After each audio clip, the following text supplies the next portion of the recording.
Bergabungnya Indonesia dalam Dewan Perdamaian atau Board of Peace yang digagas Presiden Amerika Serikat Donald Trump menjadi sorotan sejumlah media internasional.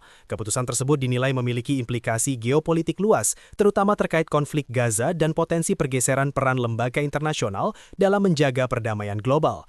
Kantor berita Agence France-Presse atau AFP melaporkan bahwa Arab Saudi bersama 8 negara berpenduduk mayoritas Muslim, termasuk Indonesia, sepakat menerima undangan Presiden Trump untuk bergabung dalam Dewan Perdamaian. Informasi tersebut merujuk pada pernyataan bersama yang dirilis Kementerian Luar Negeri Arab Saudi pada Rabu 21 Januari 2026. Dalam pernyataan itu disebutkan bahwa para Menteri Luar Negeri Arab Saudi, Qatar, Turkiye, Mesir, Yordania, Indonesia, Pakistan, dan Uni Emirat Arab telah mengambil keputusan bersama untuk bergabung dan menyatakan dukungan terhadap upaya perdamaian yang digagas Trump, khususnya terkait konflik di jalur Gaza. AFP yang bermarkas di Paris, Prancis, memuat kabar tersebut dalam artikel berjudul Saudi Arabia, Qatar, 7 Others Except Trump Board of Peace Invite Statement, yang diterbitkan pada Kamis 22 Januari 2026 dan diterbitkan pula oleh Bangladesh Sangbat Sangsta atau BSS News. Dalam laporannya, AFP menyebutkan bahwa undangan untuk bergabung dalam Dewan Perdamaian dikirimkan kepada puluhan pemimpin dunia. Disebutkan pula adanya permintaan kontribusi dana sebesar 1 miliar dolar AS bagi negara yang ingin memperoleh kursi permanen di badan tersebut. Namun demikian, AFP menegaskan bahwa dalam pernyataan resmi pemerintah Arab Saudi tidak disebutkan adanya kewajiban pembayaran dana tersebut. Awalnya Dewan Perdamaian dirancang untuk mengawasi proses pembangunan kembali Gaza pasca konflik. Akan tetapi piagam badan tersebut dinilai tidak membatasi perannya hanya pada wilayah Gaza dan bahkan dianggap berpotensi menyaingi fungsi Perserikatan Bangsa-Bangsa. Perluasan peran Dewan Perdamaian memicu kritik dari sejumlah sekutu Amerika Serikat, termasuk Perancis.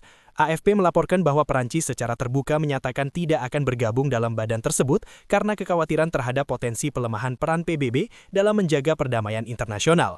AFP juga mencatat bahwa langkah pembentukan Dewan Perdamaian muncul di tengah dinamika hubungan kawasan Timur Tengah, khususnya ketegangan antara Arab Saudi dan Uni Emirat Arab. Kedua negara tersebut sama-sama berupaya membangun kedekatan dengan pemerintahan Trump melalui komitmen investasi dan kerjasama bisnis strategis. Berbeda dengan Perancis, Perdana Menteri Israel Benjamin Netanyahu dikabarkan menerima undangan untuk bergabung dalam Dewan Perdamaian. Namun menurut AFP, Netanyahu menolak keterlibatan Menteri Luar Negeri Turkiye Hakan Fidan dan diplomat Qatar Ali Al-Tawadi dalam Dewan Eksekutif Gaza yang berada di bawah struktur Dewan Perdamaian. Penolakan tersebut menunjukkan adanya dinamika dan perbedaan kepentingan di antara negara-negara yang terlibat, meskipun secara umum mendukung inisiatif yang diklaim bertujuan mendorong perdamaian global. Sorotan terhadap Indonesia juga datang dari kantor berita internasional Reuters. Dalam artikel berjudul Saudi Arabia, Turkiye, Egypt, Jordan, Indonesia, Pakistan, Qatar, Uni Emirat Arab join Trump's Board of Peace. Reuters melaporkan bahwa Indonesia secara resmi termasuk dalam daftar negara yang menerima undangan bergabung.